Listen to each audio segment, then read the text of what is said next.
Kenyans must learn to detach from the tribal way of thinking for national development to take place. Ethnic and tribal ways of thinking is keeping Kenya behind.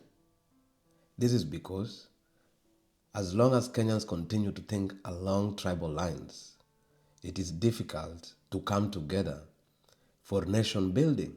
It is difficult for Kenyans to work together to contribute to the growth of the country. As long as we still also see each other as different based on our geographical location, it will be difficult for us to have the right leaders at the national government, because people are looking at the leader to be coming from their place. Kalenjins want their leader to be coming from their tribe. Luos want the leader to be coming from their tribe. Kikuyus want the leader to be coming from their tribe. And this is impossible because there can only be one leader at a time. So the moment we will realize that we are just one people who should thrive together, who should use this diversity as a strength rather than a weakness that politicians use to divide us, then we will still continue complaining about the same things after every 5 years. Every 5 years, we have the chance to make it right.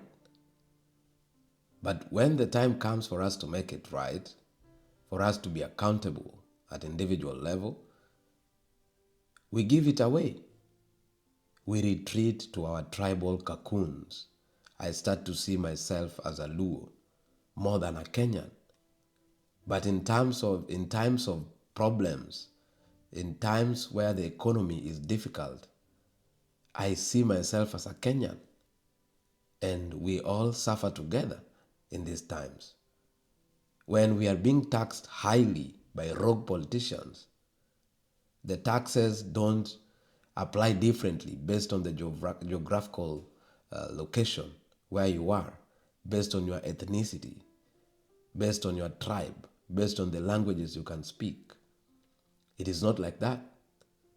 The taxes apply equally across the country, regardless of where you come from, whether you are from Turkana, whether you are from Mombasa, whether you are from Kisumu, whether you are from Meru, whether you are from Machakos, the taxes are going to apply similarly to all of us.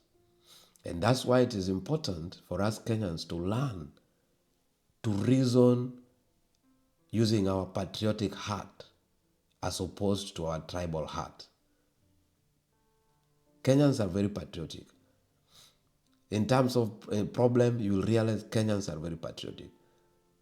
For instance, if someone has a problem in Kenya, it is very easy for people to come together to contribute for you, regardless of where you are coming from.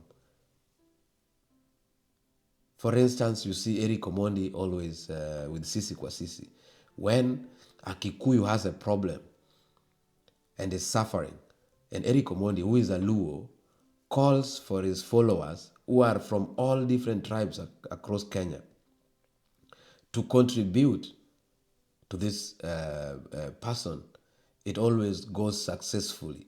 Kenyans from all walks and sorts of life contribute to see that one of them has his or her feet back from the problem which they were facing. So if we can implement this in the same way in the national politics, that is when we will get the right leader that is going to take Kenya forward. That is when we are going to get the right leader who is able to focus on the sectors that are supposed to uplift the life of Kenyans as a whole. When we get it right, then we will desist and go away from this mechanism where the national government is focusing on tribes when giving jobs. Government jobs are distributed based on your surname. That is crazy, and it is because we allow it from individual level. We also recognize it. We also are happy during election periods, uh, running around supporting politicians because he's one of us. This is our person, whether he is crooked, whether he's a criminal, whether he's someone with a history that does not befit to be the president of the country. But because he's one of us, because he's coming from the mountain region, he's a Kikuyu, or because he's coming from the Luo region, from the lake region, he's a Luo. So he's our person. We don't really care if this person is fit for the top office. So tribalism and ethnicity is really a big problem that is eating Kenya, because Kenyans are very patriotic.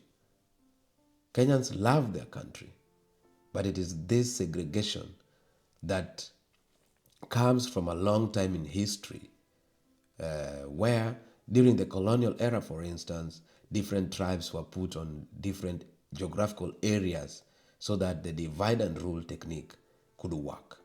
It is sad that even beyond that, Kenyan politicians continue to exploit the very same thing to divide Kenyans along geographical lines, along tribes, along ethnicity.